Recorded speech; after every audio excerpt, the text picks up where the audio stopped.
Welcome back to the Deep Dive. Today, we're going to Kabul, Afghanistan. Oh, wow. Yeah, to hang out with a WhatsApp group of Sudanese expats called Sudanese and AFN. Students in AFN. Yeah, and get ready for some heartwarming moments. Awesome. And a surprising dose of humor. I like humor. Yeah, so it's really a great deep dive this week, I think. I'm intrigued. So it's amazing to see how this group It really is. online has built such a strong connection, right? Sharing their lives and supporting each other. Yeah. Especially, given the challenges of living in Kabul. Yeah, not an easy place. No, not a typical online hangout spot. No. To paint a picture, we're talking about Sudanese professionals, mostly working for the UN or NGOs, Okay. who have created this vibrant online space to stay connected. Yeah. We're going to dive into their I conversations love it. and uncover the kind of discussions they have and the personalities that make this group so unique. That's what I'm here for. What's so fascinating is how they manage to blend serious topics with lighthearted banter. Yeah, it's a nice balance. It really shows the depth of their bond. It does. First, let's introduce you to Mohammed Bello. Okay. He's a seasoned humanitarian worker who gets a hero's welcome when he joins the group. Oh, wow. It's really cool. That's great. So the group clearly remembers and respects his previous work with MSP in 2014, especially his talent for creating impactful videos. Yeah, those videos were really something. You can really sense the camaraderie when they welcome him back. Oh, absolutely. It's like they're saying, the legend has returned. I love that. And it makes you wonder, what kind of impact does someone like Bello, with all his experience, have on the group's dynamics? I think his presence adds, a layer of reassurance and mentorship. Right. Especially for those who might be newer to the field. He's someone they can look up to and learn from. Absolutely. And speaking of learning, Yes. these folks don't shy away from sharing their knowledge. No, they don't. There's this one instance where Ibrahim Sheikh steps in to moderate a discussion about faith and cultural identity, making sure everyone's voice is heard and things stay respectful. It's so important. It's such an important role in any online community. It is. It shows their commitment to creating a space where they can engage in meaningful conversations without things getting out of hand. Yeah. It's great to see that they have someone like that looking out for them. It's like having a wise elder in the group. A little guardian. Someone who can guide the conversation and ensure a sense of balance. I like that. And then you have characters like Cater, Oh, who Cater. brings the laughs with his quick wit. Always. There's this moment where he jokes about getting kidnapped in Yemen as a way to get some offline time. Oh, my goodness. Classic Cater. Yeah. Dark humor. A little dark. But it highlights the pressures they face in their work Yeah. and the importance of finding humor in challenging situations. Absolutely. Gotta find that release. It's almost like a pressure valve, I like. a way to release tension and maintain a sense of lightness, We'll need that. and then to balance out all the seriousness you have. Halal, the group's resident foodie. Oh, foodie, nice. Halal keeps the social spirit alive with his constant talk about food and gatherings. I love it. I loved his comment about the impracticality of eating coerera, which are cow hooves, with a fork. Oh, interesting. For our listeners who might not be familiar, Oh, yeah? coerera is a traditional Sudanese dish, Yeah. and let me tell you, it's definitely a hands-on experience. I'm imagining. Halal's comment just cracks me up I bet. because it shows how he brings a touch of Sudanese culture into their digital space. Yeah. And it's not just about food, he's always talking about getting together, Oh, that's good. which shows how important those in-person connections are for this group. Absolutely. They're not just interacting online. Right. They're building a real community. Which is really special. And it's not all fun and games. Right. They also stay informed about what's happening in Afghanistan, thanks to Hussein Orea, their resident news curator. Oh, okay.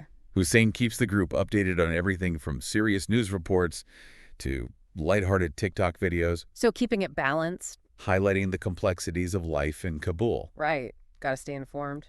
Yeah, it's a mix of keeping up with current events and finding moments of entertainment. Yeah, that's good. Very human balance. It is. And it's interesting to think about how this group manages to navigate these different aspects of their lives, from their work to their cultural identity to the realities of living in a conflict zone, Right. all within this online space. It's amazing. It's a reminder that our lives are multifaceted, and even in challenging environments, we find ways to connect, share, and support each other. Yeah. Speaking of support, Okay. we can't leave out the story of Jalal Ali and his farewell dinner. Oh, tell me more. Oh, yeah. Oh, yeah.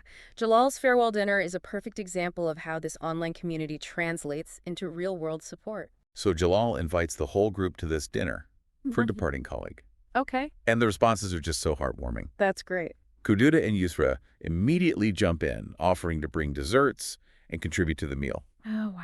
It's like a virtual potluck. I love that. It shows how they go beyond just words online and extend their support in tangible ways. Yeah. Really paints a picture of this tight-knit community in Kabul that cares for each other. Mm-hmm.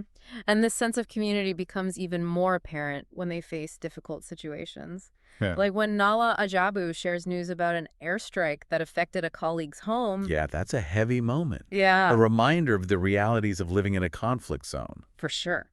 But even in that situation, the group finds a way to inject humor, offering support, and sharing information. It's a coping mechanism. Like their humor acts as a shield, Yeah. a way to protect themselves from the harsh realities around them without diminishing the seriousness of the situation. Mm-hmm. Delicate balance. It makes me think about the role of this WhatsApp group as a safe space for them to process these complex emotions. Absolutely. They can share their fears, concerns, and even moments of levity without judgment. It's a space where they can be themselves even when the world outside feels chaotic. It's a reminder that even in the digital age, true human connection can provide solace and strength. Very true. And what's remarkable is how they weave their cultural identity into this digital space. Yeah. Remember Halal's comment about co-area? Oh, yeah, the cow hooves. Oh yeah, that was hilarious. It's like Yeah. a little window into their Sudanese heritage, even though they're miles away from home. It's keeping that connection alive. And it's not just about food. Their conversations often touch upon cultural nuances, traditions, and even religious discussions, which Ibrahim Sheikh skillfully moderates. Oh, wow. It's almost like they're recreating a little piece of Sudan I love that. within this WhatsApp group. Yeah, home away from home. And it highlights how digital platforms can become spaces for cultural preservation and exchange, especially for diaspora communities. That's really special. It's like they're saying, we might be far from home, but our culture and traditions are still a vital part of who we are. Right. And it's all happening within this seemingly ordinary WhatsApp group. It is. It's quite extraordinary. Which brings us back to the remarkable nature of this digital community. Yeah. They're sharing news, cracking jokes, supporting each other, Mm-hmm. celebrating milestones, Yeah. and even navigating the complexities of living in a conflict zone, Wow. all within this one digital space. It's really quite remarkable. It's a fascinating example of how technology can facilitate such deep and meaningful connections, transcending geographical boundaries and fostering a sense of belonging. I think their story is really powerful. Their story reminds us that community isn't confined to physical spaces. It can thrive online, Right. offering a lifeline of support, shared experiences, and a sense of home, no matter where we are in the world. It's a beautiful thing. So as we wrap up our deep dive into the Sudanese and AFN group, I can't help but wonder, what can we learn from their experience? Yeah. What stands out to you as the most significant takeaway?